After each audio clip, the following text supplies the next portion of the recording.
Hello, Internet. Evan-Benton of Dogg Mayor here. I'm sure you've noticed I've taken a break from making videos, and that's because I've been focused on translating the works of the 19th century French microbiologist Antoine Béchamp into English. So for a change of pace, I thought it would be fun to make a video on one of my hobbies, Warhammer 40k. And what that is a strategy game where you buy and paint toy soldiers and pretend to use them to kill your opponent's toy soldiers. I've played very few actual games, which by leftist logic disqualifies me from having an opinion on the subject, but by leftist logic I'm disqualified from having an opinion by the fact that I actually do have one, so I'm just going to keep going. I really only paint, and I hardly have any time to paint, but I love the lore, and I have spent hours reading it and discussing it with friends, especially the old lore like Slaves to Darkness and Lost and the Damned. I've read probably every rulebook and codex up to 3rd edition if you're familiar with the setting. I am going to assume for this video that you are not. The 40k universe is a genre mashup of fantasy and science fiction. If you read the old books, you'll find that the sci-fi setting grew out of the fantasy setting, and the fantasy setting itself was a ripoff of every fantasy trope then in existence. So originally the 40k universe was populated by factions like space elves, space dwarves, space orcs, and then they grafted onto that every sci-fi trope in existence, ripping off Dune, H.R. Geiger's Alien design, Star Wars, you name it. So it's a big, complicated setting. One thing we can say for sure is that they took all these elements and added demons to it, which gives it a really unique Lovecraftian feel as well. But I'll be here all day if I try and fully capture the feel of Warhammer 40k.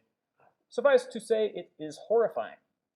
The tagline is, "In the grim darkness of the far future, there is only war," which gives us the fan word grimdark. Literally every single aspect of it is demeaning and dehumanizing. As Hobbes said, life in the 41st millennium is nasty, brutish, and short. Yes, it's cool. Tanks are cool. Giant power sword wielding, demonically possessed, genetically engineered 8-foot-tall superhumans in power armor are cool. But it's one setting where you really don't want to live there. And if you do, there's something seriously wrong with you. So I'm making this video because it's fun for me, but it relates to the issues of females in combat. And so my basis of my arguments is going to be on the practical issues of women in combat. And that is why a person with no interest in toy soldiers might enjoy listening to my video. I've been thinking about this stuff for a long time, but I recently encountered an essay by Carl Benjamin of the Lotus Eaters, where he mentioned a lot of good points, but left out several that I wanted to make myself, so here we are. Now, Benjamin's essay, which I'll link to in the description, is on the intersection of leftist politics and the Warhammer 40k hobby generally, and he covers a lot of ground, but the thing he talks about that relates to this video is the concept of female space marines. Okay, female space marines? Why does that matter? To be honest, I really don't know. But it's important to some people that the 40k universe includes space marines of both all sexes. It's also important to some of these people that Imperial Guardsmen be similarly inclusive, and so that's what I'm going to be talking about today.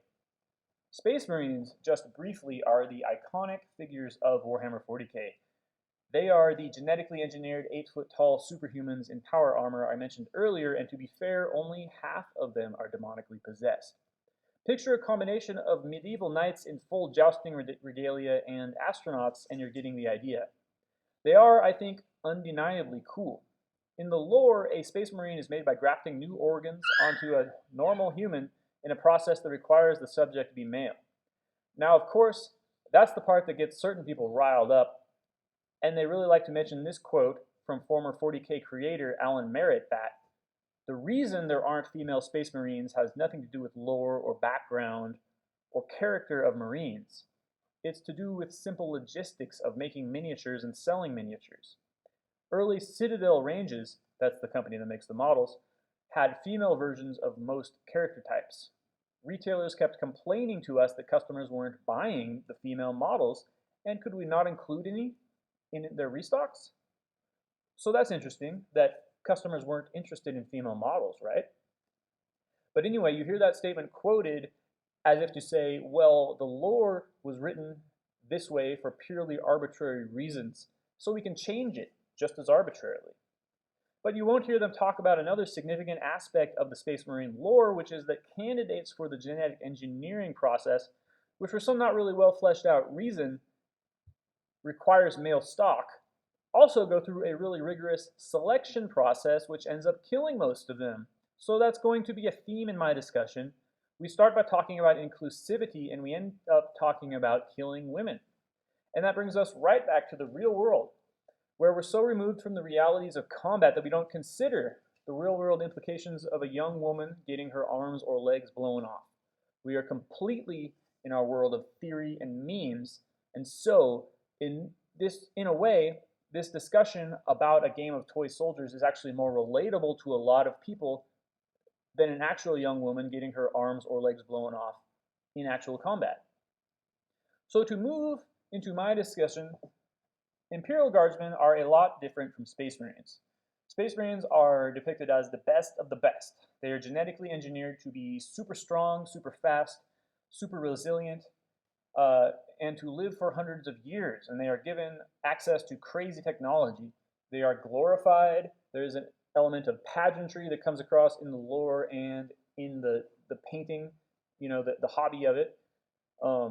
So it makes sense to start with the strongest people available to make Space Marines. Okay, there is a male-only justification.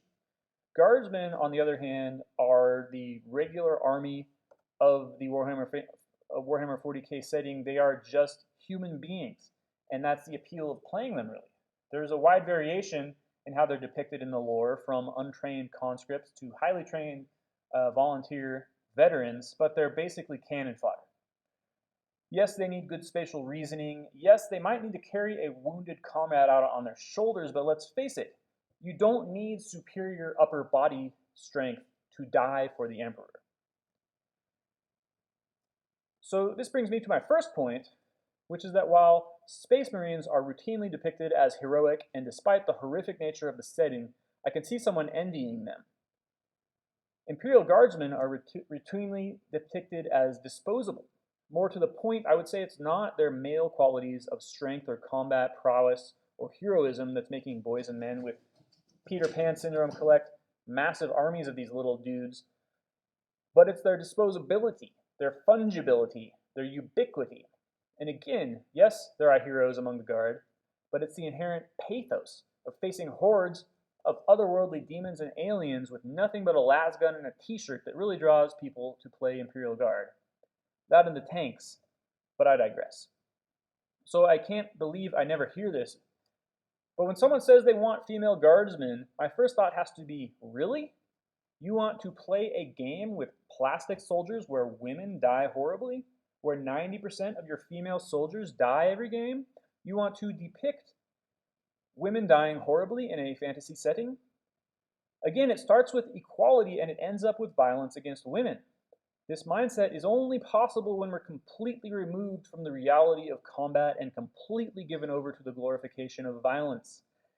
And again, with Space Marines, we're acting out situations where heroic demigods prevail against unimaginable odds, while with Guardsmen, we're acting out situations where our disposable cannon fodder units die horribly protecting our much more valuable tanks and artillery.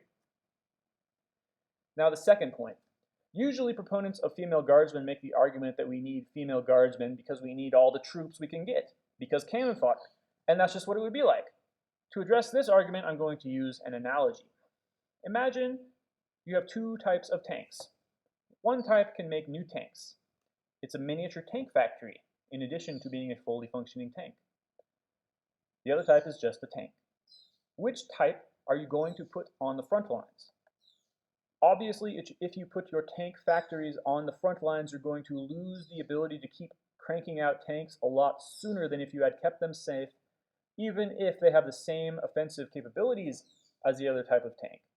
Even if they can fight just as well as the other type of tank, if you need every tank you can get, it makes the most sense to keep your tank-making tanks out of harm's way, cranking out more tanks. So if you need as much disposable male cannon fodder as you can get, or cannon fodder of either gender, I guess you could say, it makes the most sense to keep your women as safe as possible and cranking out as many babies as possible. Now, I know people are going to hear that and say that's reducing women to being baby factories, and it absolutely is. But those people miss the point that it's also reducing men to being cannon fodder. Again, Warhammer 40k is not a nice setting. War is not a nice place. What's wrong with you that you want women to be put in harm's way, or to be depicted that way? To the same point, there is the reality of the biological clock.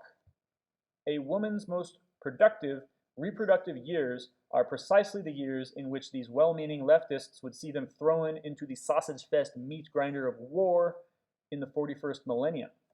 The same age range that sees a young man at his most disposable sees a young woman at her most valuable. Fascinating. Now, on the other hand, a male guardsman can retire after many years or minutes of service and still father as many children as he would have had he not been conscripted.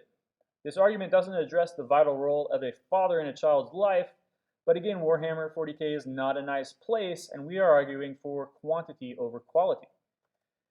And finally, since I've already lost all the leftists, and I know people are out there saying, but what about the Battle of Stalingrad? I have to mention that communism does not work. The first thing that happens in a communist revolution is you take control of the means of production and distribution. That means you lose the means of production and distribution. That means every communist revolution in history has been dependent on foreign aid and has coincided with mass deaths from starvation. Look up the Holodomor. Look up Lend-Lease. So yeah, there are examples of women in combat, but these are few and far between, and I'm going to get way too deep into conspiracy land if I start making claims about the contributions of women into the Soviet war effort. So I'm just going to end this part by saying that if you think conscripting women to die horribly in battle would improve a country's combat effectiveness, the burden of proof is on you to support that claim with historical examples. The third point is that women don't care if men participate in their hobbies. It's funny to me that I even have to say this, and yeah, men wouldn't care if women participated in their hobbies either, unless the media were telling them they were bad for not caring. But even if it is a fake leftist control scheme, we should realize that men can be compelled to care about whether or not women participate in their hobbies, and this is fundamentally because men care about women to begin with. Now, of course, the reason men care about women isn't necessarily noble, but rather tied to, shall we say, reproductive opportunities. But regardless, this is how the species is designed. Men care about women, and women care about children. Women do not care about men. I don't mean to say that maliciously, but look, without arguing this point extensively, did a woman ever invent a safer chainsaw? Did a woman ever stop production at a coal mine after some guy fell down a shaft and died and insist on going down there herself and inspecting working conditions? Did a woman ever rewrite the backstory for her game of toy soldiers to make sure men felt more included? And to this last point, aren't we infantilizing women by insisting that we as male nerds redefine our hobby to include them? How about starting from the assumption that women are capable enough to come up with hobbies that interest them on their own and grimdark sci-fi settings for themselves? Perhaps it's less offensive to say that women aren't responsible for men. Imagine walking down the street and seeing a woman with her legs blown off. Oh my God, what happened? We might say. We have to find the person responsible and punish him. We need new laws and safety regulations in place. We might see a man with his legs blown off and say, this place is dangerous. I shouldn't be here. He should have been more careful. Another day at the office. Perhaps that's a bit of an exaggeration, but you get my point. When violence happens to women, it's shocking and unsettling. When violence happens to men, it might be shocking and unsettling, but it's less unexpected. We see women as worthy victims. We see an injured woman and feel a sense of responsibility. We see men as capable. Yes, we're more likely to listen to men when they have an idea in a boardroom, but we're also less likely to listen to them when they ask for help. And this gets right to the idea of representation. We want to see women represented on that boardroom, but do we want to see female garbage men, female sewer workers, female coal miners, and if so, why? Maybe it's equality. Maybe it's some misplaced sense of paternalism. But maybe it's a fetish. I think about that when I'm scrolling through my Warhammer Facebook groups and I see more trans women than cis women. At any rate, I know why I play toy soldiers, and it's not to make any sort of grand point about the proper functioning of society, it's just a fun escape. Fourth point, on boys and girls, men and women, and growing up. We are always told women mature faster than men, but this is only because they don't have as far to go. Women take care of children. Men take care of women. Men's slower maturation enables their brains to grow, develop, and learn for longer than female brains, enabling them to master the many different skills required to take care of women in the different environments we find ourselves faced with. These are controversial things to say, but do we really need to say them? We are told one car takes longer to manufacture than another car, and we assume that it's because it's more complicated. Is there any reason that men's longer maturation should be seen as completely unrelated to our societal role? Of course, we need to believe that the roles of men and women are interchangeable in order to accept the technological control grid that's being offered to us. So it will be very interesting to see how this game of toy soldiers responds. As men, we know that this is an immature fantasy hobby. That's why we can handle the fact that one, it's not for everyone, and two, it's not a very nice world. Through our maturation process as men, we repeatedly expose ourselves to danger. We take stupid risks for apparently no reason, but what we're really doing is testing our sense of reality and preparing ourselves for adulthood. So if a boy has an unrealistic view of reality, that view is unlikely to survive those many encounters with danger he puts himself through growing up. Women and girls avoid danger. In fact, men even habitually protect them from dangers that they themselves might cause, again because of reproductive opportunities. Think about how many little boys want to be race car drivers or firemen when they grow up. Now, realize there are a lot more nurses, teachers, and veterinarians than there are race car drivers and firemen. So, of necessity, there's a difference between men and women regarding their ability to distinguish fantasy from reality. To women, there's something very threatening about the world of men, and that same threatening quality is something men find very attractive. It's what draws a lot of men, and very few women, to the 40K universe. But most of us hobbyists know we're playing a game, and because it's a game set in a make-believe universe, it doesn't have to correspond to reality. In fact, it probably shouldn't. So it's really weird when you have a person come into your make-believe universe and try to change the rules of that universe. It almost makes you think they don't have a very good grasp on their own reality. Now, in conclusion, I have to say that I'm not opposed to all depictions of female toy soldiers. I'm not even completely opposed to female guardsmen. Rocket Girl, I'm looking at you. I'm just saying there has to be a reason to include them. Just like all those historical examples that I'm sure my opponents looked up to justify their arguments had very specific reasons. We already have Sisters of Battle, Sisters of Silence. The Eldar ranges are all co-ed. Interestingly, I don't see a lot of call for female orcs. But anyway, the problem with female guardsmen becoming the norm is that it goes completely against our experiences as human beings, and among all the factions in the Warhammer 40K universe, the place of the Imperial Guard is to depict regular human beings in their fight against terrifying, inhuman foes. My last point is that Games Workshop, that's the company that publishes Warhammer 40K and its fantasy counterpart, their biggest competitor is themselves. What I mean is that their intellectual property, their settings for their game systems, is so successful and compelling that fans really care about it. They're spending, in addition to hundreds, even thousands of dollars on models, countless hours painting and building them, and coming up with backstories for their armies. 3D printing and fan-created rule sets are inevitable. It's not like Magic the Gathering where you have to have their cards and you can only play using their rules. Games Workshop has already orphaned several of their game systems, and there are still thriving communities based around fan-created rule sets such as Epic 40K, Battlefleet Gothic, and the Ninth Age. Basically, When you're encouraging your customers to buy your models and customize them, you're creating a slippery slope towards them simply making their own models. So they have to keep making really cool models as well as a really cool setting, because eventually fans will realize that they can make their own models and their own rules. What's happening now with the much awaited re-release of the Squats or Space Dwarves line of models is they're including female heads you can choose from along with the male heads with no differences in the bodies, I guess because they're wearing suits of armor anyway. So it seems the publisher is going to see how many people actually build the models with those female heads and use that to gauge interest. It's quite interesting, and we'll just have to see which side wins out.